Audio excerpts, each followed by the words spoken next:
السلام عليكم ورحمة الله تعالى وبركاته. بسم الله الرحمن الرحيم. ரியாது சாலிஹீன் பாடம் 306.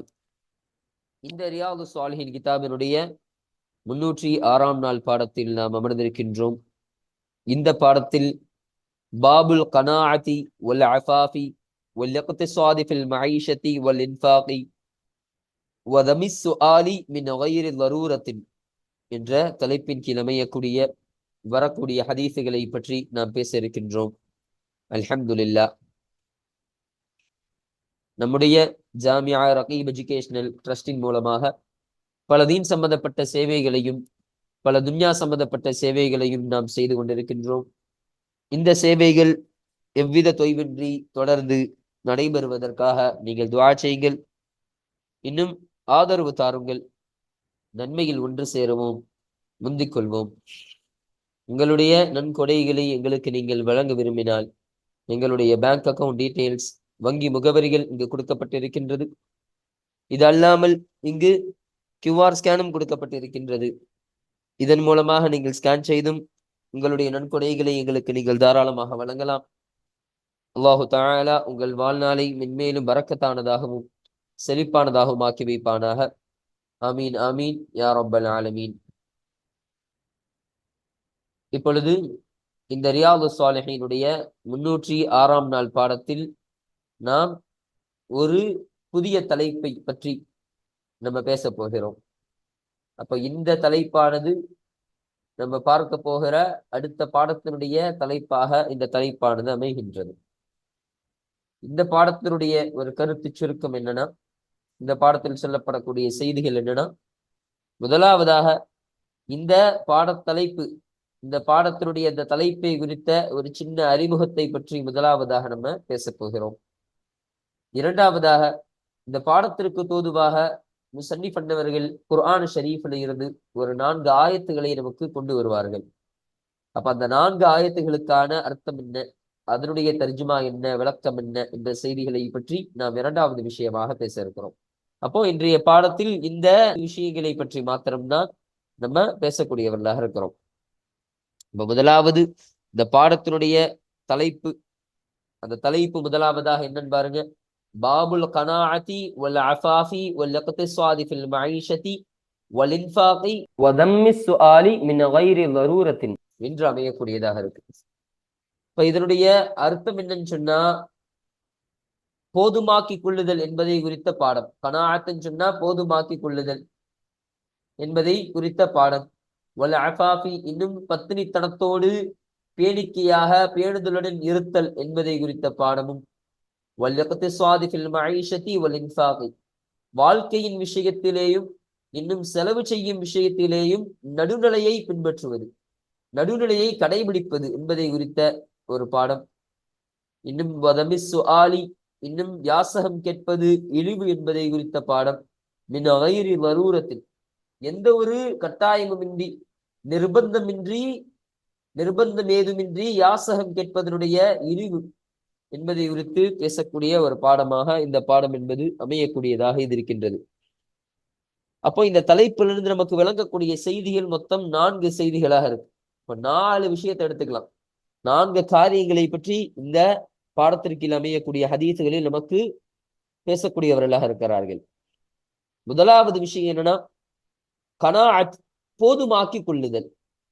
இப்போ ஒவ்வொருவர்களுக்கும் அல்லாஹு தஆலா என்னென்ன ரிஸ்க தந்திருக்கிறானோ அதை கொண்டு மனதளவில் அவர் போதுமாக்கி கொள்ள வேண்டும்.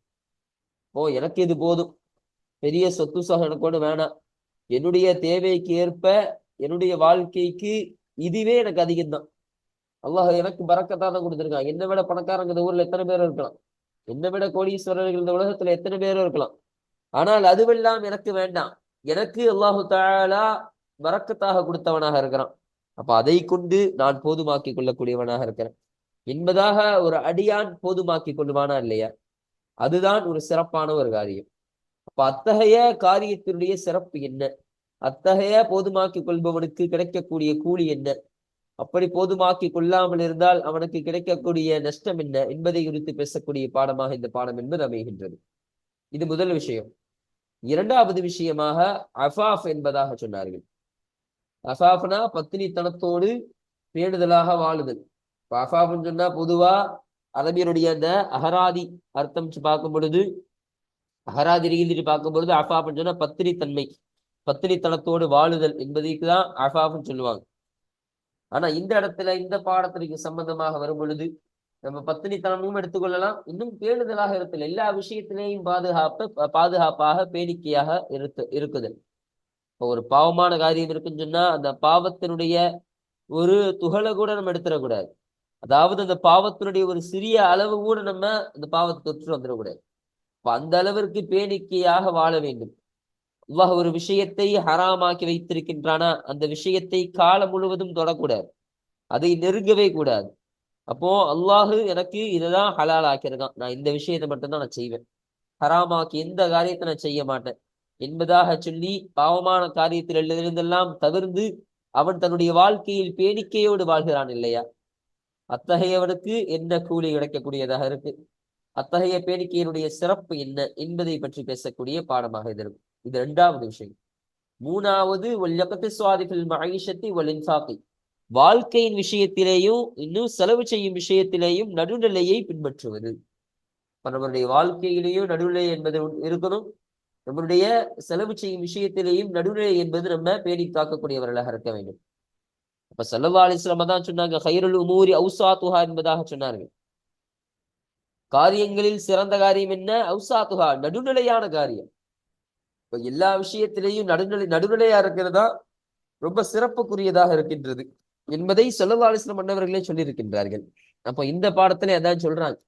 அப்ப நம்ம இந்த வாழ்க்கையில நம்ம ஒரு நடுநிலையான ஒரு ஆடையை நம்ம உடுக்கிறோம்னு சொன்னா, ரொம்ப உயர்தரமான ஒரு 1,00,000 ரூபாய் இருக்கக்கூடிய ஒரு சட்டையை உடுக்கிறதும் தப்பு, அதே நேரத்துல ரொம்ப மலிவாக இருக்கக்கூடிய ஒரு 50 ரூபா 30 ரூபா சட்டையை வாங்கி போடுறதும் தப்பு தான்.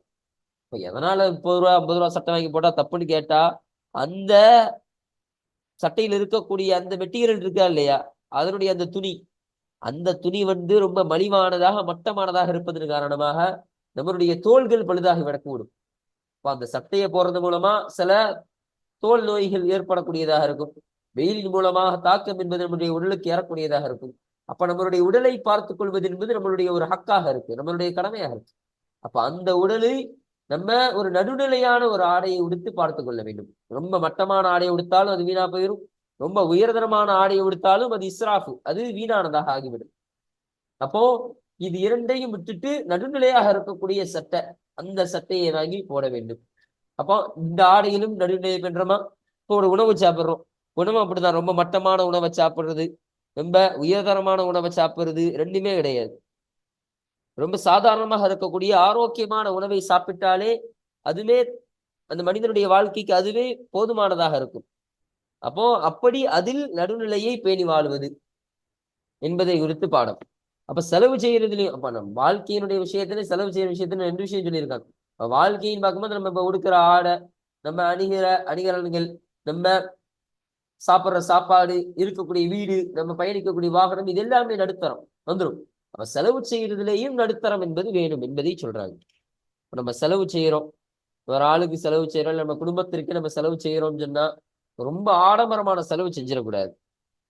குடும்பத்திற்கு வாங்குறாங்கன்னு சொல்லிட்டு குடும்பத்தை நம்ம இப்படிலாம் கொடுத்தாதான் நிறைய பேர் வரும், நமக்கு நம்ம நல்ல பேர் வாங்க முடியும் நம்மளுடைய குடும்பத்திட்ட அப்படின்னு சொல்லி நல்லா இருக்கக்கூடிய காசுல ஃபுல்லா நகை எடுத்து போடுறது, எல்லா நகைகளை போடுறது, இருக்கக்கூடிய எல்லா சொத்துகளையும் வாங்கி போடுறது, அது கூட ஒரு பாகிதான். ஆனா அவருடைய எண்ணம் என்னன்னா, இப்படி ஆடம்பரமான செலவு செஞ்சுன்னு எல்லாரும் நம்மளை போற்றணும் அப்படின்னு அவன் நினைக்கிறான்னு சொன்னா இது தப்பான விஷயம். அப்ப இப்படி செலவு செய்யறதும் கூடாது, அதே நேரத்தில் கஞ்சத்தனம் காட்டவும் கூடாது. ரொம்ப கஞ்சத்தனமா நம்ம மனைவி நம்மள்ட்ட காசு கேட்கறான்னு சொன்னா ஒரு 5 ரூபா எடுத்து கொடுக்கறது, 10 ரூபா எடுத்து மிஸ்கின் கொடுக்கறமா கொடுக்கறது, இதுவும் செய்யக்கூடாது. அதே நேரத்துல மனைவி கேட்கறான்னு சொல்லிட்டு 1,00,000 ரூபா 1,00,00,000 ரூபா தூக்கி காலில் கொட்டவும் கூடாது. நடுநிலையாக செலவு செய்ய வேண்டும் என்பதை குறித்து பேசக்கூடிய பாடம், அதனுடைய சிறப்புகள் என்ன என்பதை பற்றி பேசக்கூடிய பாடமாகவும் இந்த பாடம் அமைது. நான்காவதாக இறுதி விஷயம் என்ன? எந்த ஒரு நிர்பந்தமும் இல்லாமல் யாசகம் கேட்பது இழிவு என்பதை பற்றி பேசக்கூடிய பாடம். அப்போ யாசகம் கேட்கிறோம் ஒரு ஆள்கிட்ட, இப்போ நம்ம கடன் கேட்கிறோம், அப்போ கடன் கேட்கறதும் யாசகம் கேட்கிறது தான். ஒரு ஆள்கிட்ட உதவி கேட்கறது, அந்த உதவி கேட்கக்கூடிய அந்த கடன் என்பது அவசியம் இல்லாத நிலையில் இருக்கக்கூடாது. இப்ப நமக்கு ஒரு பெரிய கஷ்டம் இருக்கு, நமக்கு ஒரு ஆஸ்பத்திரி செலவு இருக்கு, நமக்கு உண்ண உணவு இல்லை, இது மாதிரி வேற ஒரு ஆளுக்கு கடன் கொடுக்க வேண்டியது இருக்கு, முக்கியமான செலவு இருக்கு. அப்ப இதற்காக வேண்டி கடனுக்காக வேண்டி யாசகம் கேட்கக்கூடிய ஒரு அடிக்கிறார் இல்லையா, இது இழிவான விஷயம் கிடையாது. வயிறு மறுவழுத்துல அதான் சொன்னாங்க, எந்த ஒரு நிர்பந்தமும் இல்லாமல். கடன் கேட்கணும் அவசியமே கிடையாது, சும்மா சாதாரணமா சும்மா நம்ம வசதியை பெருக்கிக் கொள்ள வேண்டும், ஆடம்பரமான வாழ்க்கையை வாழணும்னு சொல்லி சும்மா இப்ப கடனை வாங்கி போட்டு எடுக்கிறது. இந்த காலத்துல அதான் நடக்குது. இஎம்ஐன்னு சொல்லக்கூடிய ஒண்ணு வந்துருச்சு. அப்போ நமக்கு இஎம்ஐங்கிறது ரொம்ப வசதியா போனதுனால எல்லோரும் நினைத்தவர்கள் எல்லாம் எடுத்துக் கொள்கிறார்கள். இஎம்ஐ எடுத்து அதுவும் வட்டி விழுந்து அந்த ஹராமான பாதையில போய் அப்படி பல சொத்துக்களை சேகரித்துக் கொண்டார்கள். இப்போ வீடு ஒருத்தவர் ஒரு 5 கோடி கட்டுறாருன்னு சொன்னா அந்த 5 கோடிக்கு அவர் சொந்தமா கட்டியிருக்க மாட்டார். இஎம்ஐ மாசம் இத்தனை லட்சம் கொடுத்து அவர் இஎம்ஐ கட்டி அந்த வீடை வாங்கக்கூடியவராக இருப்பார். இப்ப இதெல்லாம் எதுனா அவசியம் இல்லாத, நிர்பந்தம் இல்லாத ஒரு யாசகம் கேட்புதல், ஒரு கடன் கேட்பது தான்.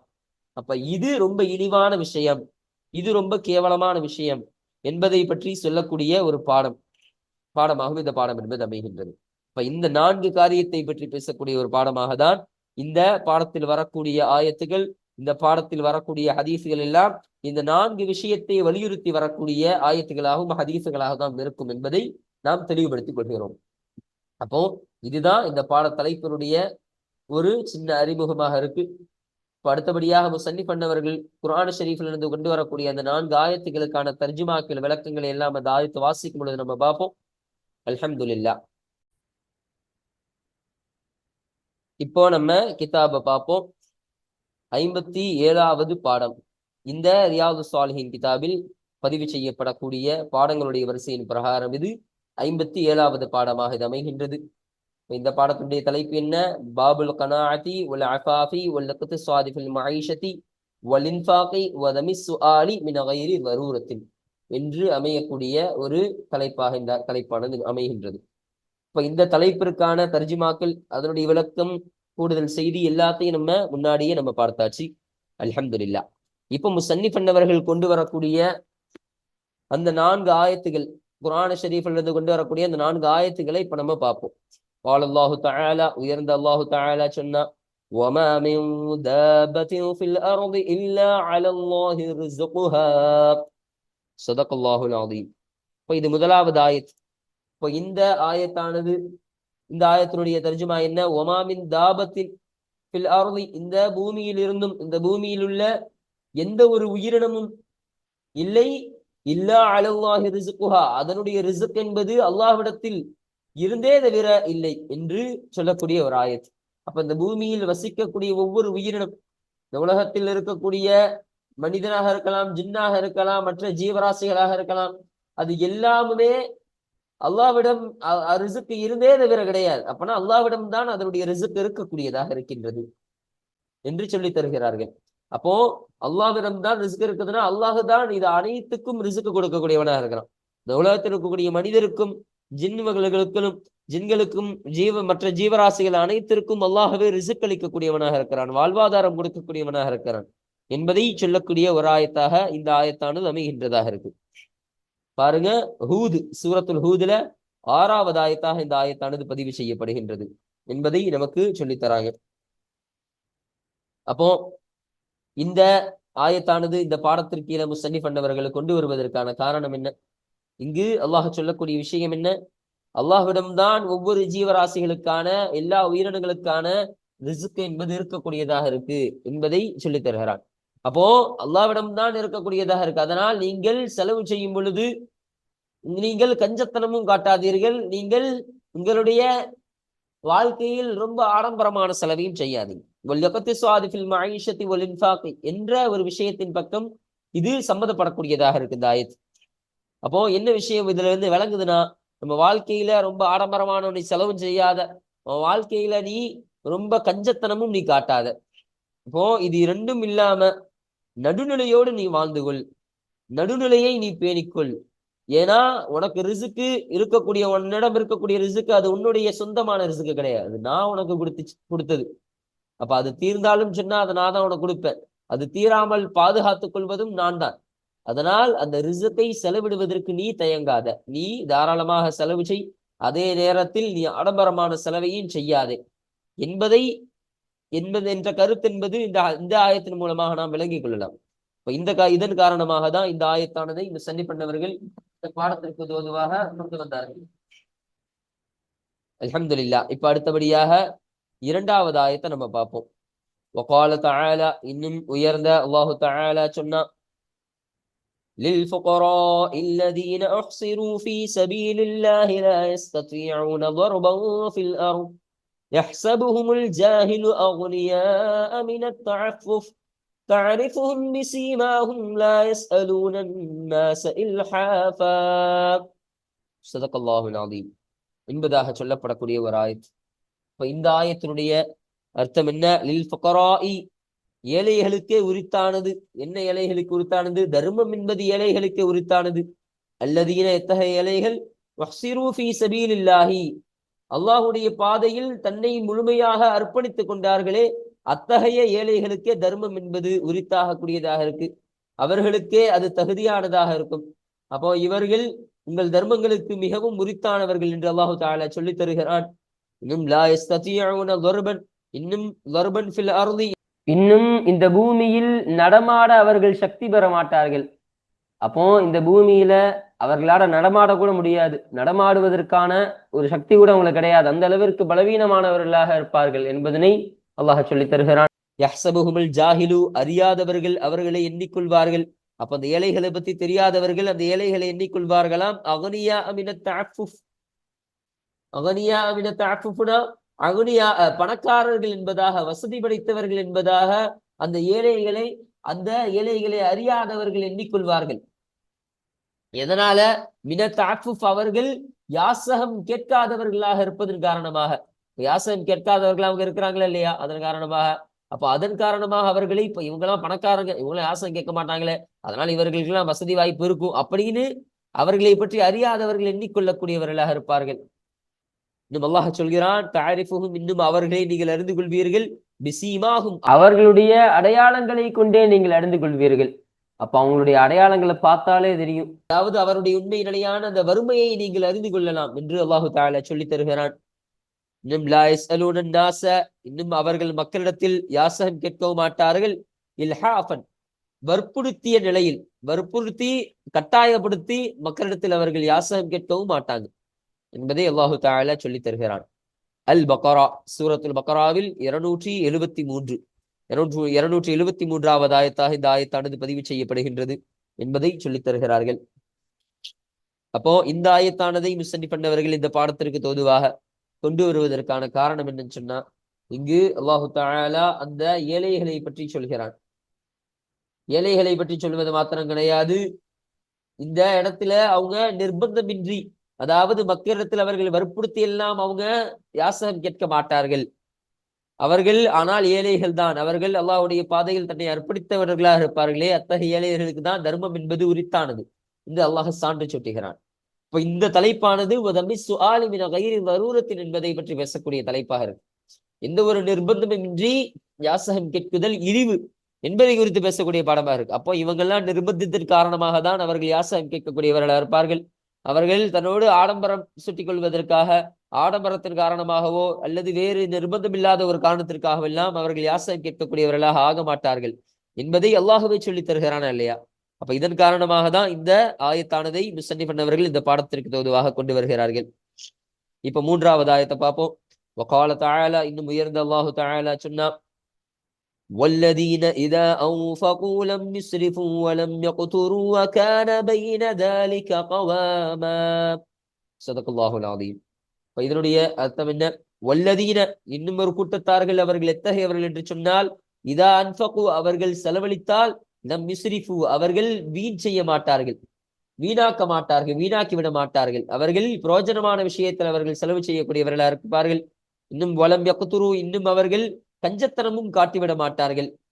வகான பைன தாலிக, இன்னும் இன்னும் அவர்கள் ஆகியிருப்பார்கள், பைன தாலிக, அவை இரண்டிற்கும் மத்தியில் ஆகியிருப்பார்கள், கவாமன், நிலைத்து நிற்கக்கூடியவர்களாக. அப்போ அது இரண்டிற்கும் மத்தியில் நடுநிலையாக நிற்கக்கூடியவர்களாக அவர்கள் இருப்பார்கள் என்பதை அல்லாஹ் சொல்லித் தருகிறான். அல் ஃபுர்கான் சூரத்துல் ஃபுர்கானில் 67வது ஆயத். இந்த ஆயத்தானதை முஸன்னிஃப் அவர்கள் இந்த பாடத்திற்கு தோதுவாக கொண்டு வர காரணம், இங்கு அவர்கள் நடுநிலையாக செலவு செய்யக்கூடியவர்களா இருப்பாங்க. அவங்க செலவு செஞ்சா ரொம்ப அதுல இஸ்ராஃபும் செய்ய மாட்டாங்க, ரொம்ப வீணான செலவும் செய்ய மாட்டாங்க, இன்னும் அதே நேரத்தில் அவர்கள் கஞ்சத்தனமும் காட்ட மாட்டாங்க. இப்ப நடுநிலையான நிலையில் அவர்கள் செலவு செய்யக்கூடியவர்களாக இருப்பார்கள் என்பதை இங்கு நமக்கு இதன் மூலமாக சொல்லித் தருகிறார்கள். இப்ப இந்த ஆயத்தின் மூலமாக அல்லாஹ் இதை சொல்லி தருகிறான் இல்லையா? இப்ப இந்த ஒரு கருத்தின் காரணமாக தான் முஸன்னிஃப் அவர்கள் இந்த ஆயத்தினை நமக்கு கொண்டு வருகிறார்கள். இப்போ இறுதியாக 4வது ஆயத்தாக வகால தஆலா, இன்னும் உயர்ந்த அல்லாஹு தஆலா சொன்னா, وما خلقت الجن والإنس إلا ليعبدون ما أريد منهم من رزق وما أريد أن يطعمون صدق الله العظيم. இதனுடைய அர்த்தம் என்ன? ஒமா ஹலக்துல் ஜின்ன, நாம் ஜின் வர்க்கத்தையும் நான் படைக்கவில்லை, வலின்ச, இன்னும் மனித வர்க்கத்தையும் நான் படைக்கவில்லை, இல்லா லியஅபுதூன், வணங்கக்கூடியவர்களாக, எனக்கு அவர்கள் வணங்குவதற்காகவே தவிர அவர்கள் இருவரையும் நான் படைக்கவில்லை, அந்த இரு இனத்தார்களையும் நான் படைக்கவில்லை என்று அல்லாஹ் சொல்கிறான். இன்னும் மா உரீது மின்ஹும், இன்னும் அவர்களிடமிருந்து நான் நாடவில்லை, ரிஸகில் இருந்து, எந்த ஒரு வாழ்வாதாரத்தில் இருந்தும் அவரிடத்தில் நான் நாடவில்லை. அப்போ எந்த ஒரு ரிஸ்க் எனக்கு கிடைக்க என்ன சொல்ல வராங்கன்னா, அவர்களுடைய உணவு எதையும் நான் விரும்பவும் இல்லை, வமா உரீது, இன்னும் நான் விரும்பவில்லை, ஐயுத்ஐமூன, அவர்கள் உணவளிப்பதையும், அவர்கள் எனக்கு உணவளிக்க வேண்டும் என்பதையும் நான் விரும்பவில்லை என்பதை அல்லாஹ் சொல்லி தருகிறான். அத்தாரியாத் சூரத்துல் தாரியாத்துல 56, 57வது ஆயத், 56வது ஆயத்தாகவும் 7வது ஆயத்தாகவும் இந்த ஆயத்தானது பதிவு செய்யப்படுகின்றது என்பதை சொல்றாங்க. இப்ப இந்த ஆயத்தானதை முஸன்னிஃப் அவர்கள் இந்த பாடத்திற்கு தோதுவாக கொண்டு வர காரணம் என்னன்னா, இங்கு அல்லாஹு தஆலா சொல்லும் பொழுது மனித வர்க்கத்தையும் ஜின் வர்க்கத்தையும் நான் எனக்கு வணங்குவதற்காக தான் நான் படைச்சிருக்கிறேன். இன்னும் அல்லாஹ் சொல்லும் பொழுது அவருடைய வாழ்வாதாரத்திலிருந்து நான் எதையும் விரும்பல, இன்னும் அவர்கள் எனக்கு உணவளிக்க வேண்டும் என்பதையும் நான் விரும்பல. அப்போ இந்த மனித வர்க்கத்தின் மூலமாகவோ ஜின் வர்க்கத்தின் மூலமாக எனக்கு வேற எந்த ஒரு தேவையும் கிடையாது, வணங்குறதுக்காக தான் அவங்களை நான் படைச்சிருக்கிறேன்.